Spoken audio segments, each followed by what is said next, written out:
Hey you guys, welcome to Dollars to Cents. My name is Tasha. I'm going to be cash budgeting or cash stuffing by myself today. Melissa's at home. It's late during a weekday and we both got to get up early in the morning.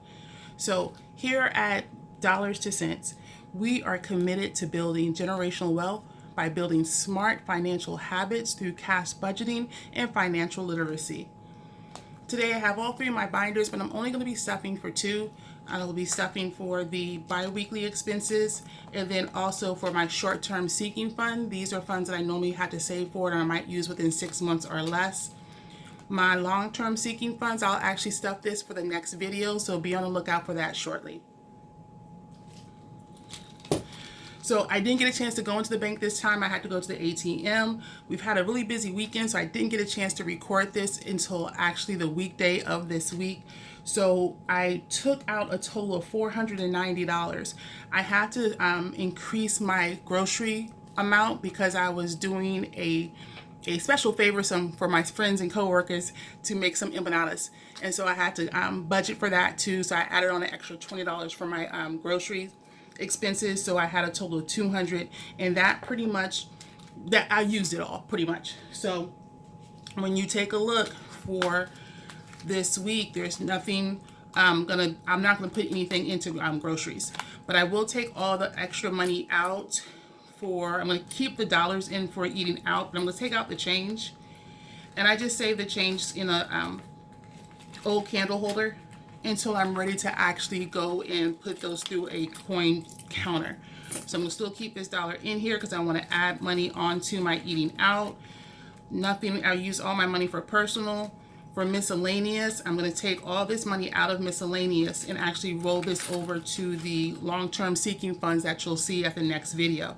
And again, take these coins out and store them for later on.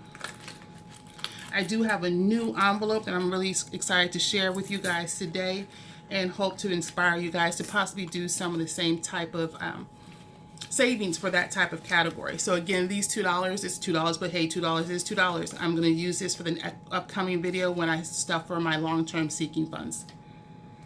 So let's go ahead and get started. Like I said, for my groceries, I'm not going to stuff anything because I already spent the whole $200 on my groceries for 2 weeks, as well as making all those empanadas for my coworkers. I hope you guys enjoy. So for eating out, I'm going to go ahead and add on to the additional dollar that's in here. I'm going to add on $30.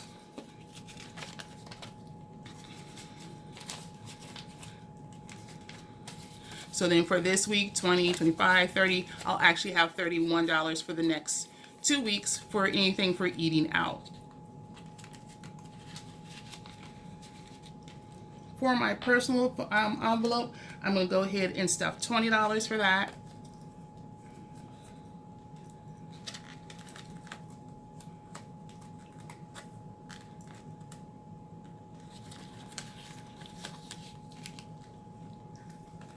Then for miscellaneous, I'm going to stuff 15.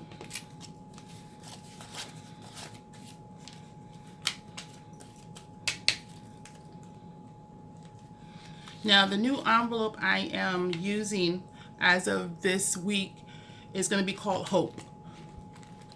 At the institution that I work for, we have a food pantry for our students who might need additional support for, different type of food to help them out through per day. And it's actually called the Hope Pantry. So I'm definitely going to be focusing on saving money to donate to the Hope Pantry, or to use that money to actually pick up the actual food, the non-perishable food items, to drop that off. But I also want to use this folder for hope that, if there's somebody that might be in need, that sometimes that need might come into a form of maybe $5, or that $5 paying for an item or food or things of that nature. So this is going to be my new folder. I'm really excited about it because the way I called it, Hope, really is something that I want to get behind. So for the Hope folder, I'm going to go ahead and stuff $30 for that.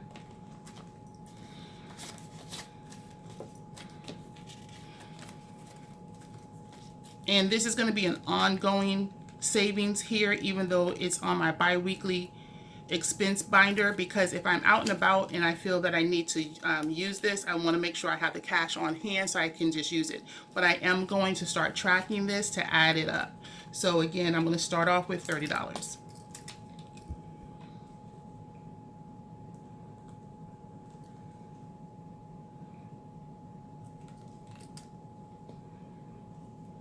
And today's date is October 24th. So as you can see, I'm real late with this because we've been really busy for the whole weekend. So my bi-weekly binder is stuffed, and I'll put this back in my purse to use as I need for the next 2 weeks. Up next is my short-term seeking funds. These are the funds that I need to save for that I might have to use within 6 months throughout the year or less time. So I want to make sure I have an account or have money set aside for that. And a prime example is that I actually had to use quite a few, 2 folders in here if I'm not mistaken. So if you take a look, I had been saving for car maintenance. I had up at one point $95. Car maintenance can be used for any type of thing. I use it for like oil change, maintenance things, things that just pop up. So I did have a thing pop up for the car. Actually, the total price was $120 some, but it felt really good to know that I already had $95. Whether I had this binder on me or not, I used my credit card, I paid for it, and I took the $95 out of this and I put that towards my monthly credit card statement. So then that way I know I'm on track with getting this paid off by the end of the month. So it was a little bit more than the $95. So I do have a cushion in my bank account. I am not 100% a cash balance person, so I still have money in my bank account for other things that might need to be covered as well. So I was able to take out that additional amount from my bank account to cover this. So to go ahead and get things back in order, I'm going to go ahead and put $30 in for this folder.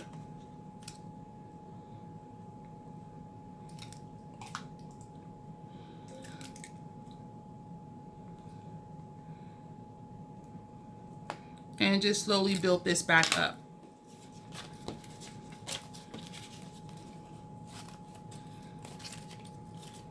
And since this was a kind of an unexpected additional expense, again, it felt good to be able to know I had the majority of the money already saved for this. Now for car insurance, I'm going to also put an additional $30 into this. For people who already know, I've been watching our channel, I pay my insurance on a monthly basis, but I do want to start saving up so I can pay for the 6 month, which is a lot cheaper. But I'm also kind of glad that I am taking a look at this every week or every other week, because I don't know about you guys, but my insurance went back up again. So I'm not really excited about that. But by doing this, it's going to remind me later on this weekend to take a look and shop around and see if I could find something that's going to be a little bit cheaper, but will still give me the benefits of what I have with my current provider.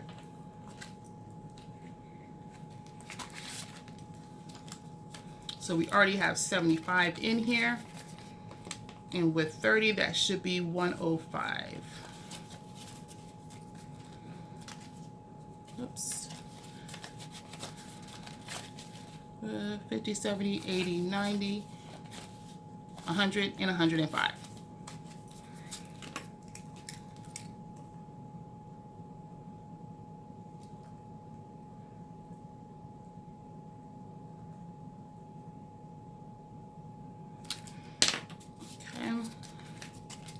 And once this gets to that 6 month mark, I'm going to probably stuff for another month to have that ready to go, and then just pay the 6 month premium up front. For credit card, I'm going to also add money into the credit card, which is going to be additional $30. This is going to pay off or pay down my principal. I still make my monthly payment, but I want to make sure I pay some money down towards that principal. 20 and 2 5s.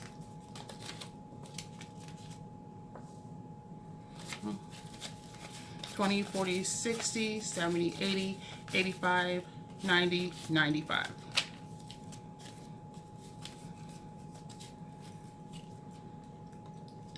Now, some people have asked me, hey, have you made a decision on what's the max you're going to be doing for some of these folders? I haven't made that decision yet, but I'm going to still continue to stuff. I do want to make a decision on what the max is, especially for my long-term seeking funds. So hopefully by the time you guys see that video, I'll have an idea. If not, you know, I'll just have to kind of work it out. It's still the 20th. That's so late. Yep, it's the 24th. So, we said 30.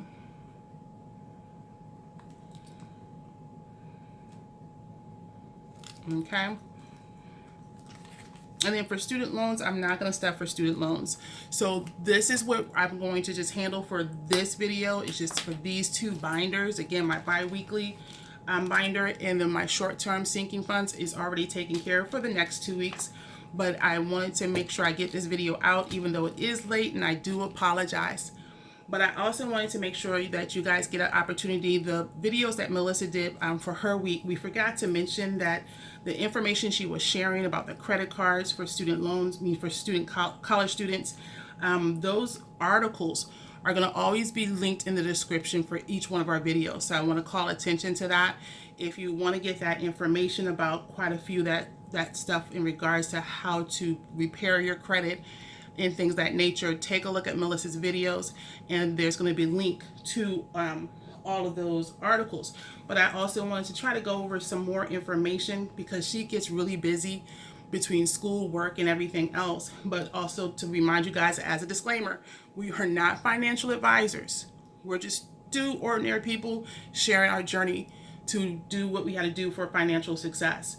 So for one of the articles, which was like 7 strategies to get out of student loan, one of the steps is going to be for you to know that you have more options to set up for your repayment plan for your loans. That there are about 4 different payment plans or repayment plans that you could use, such as the income-based repayment plan, the income contingent plan, and the pay-as-you-go or pay-as-you-earn payment plan. And then you can also do a revised payment plan. But you need to do your own due diligence to research this information and make sure you speak to those providers for your loans.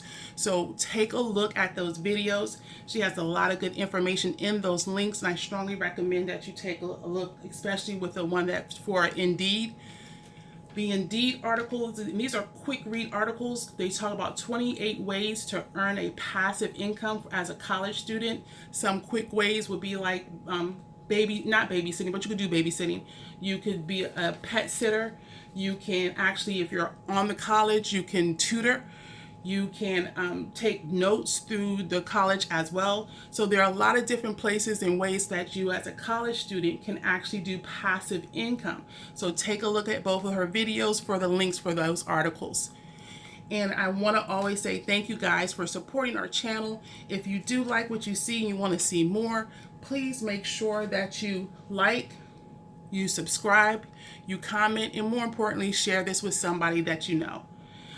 I'll see you guys definitely in the next video where I'm going to be really excited to go ahead and save for my sinking funds. See you in the next video. Bye.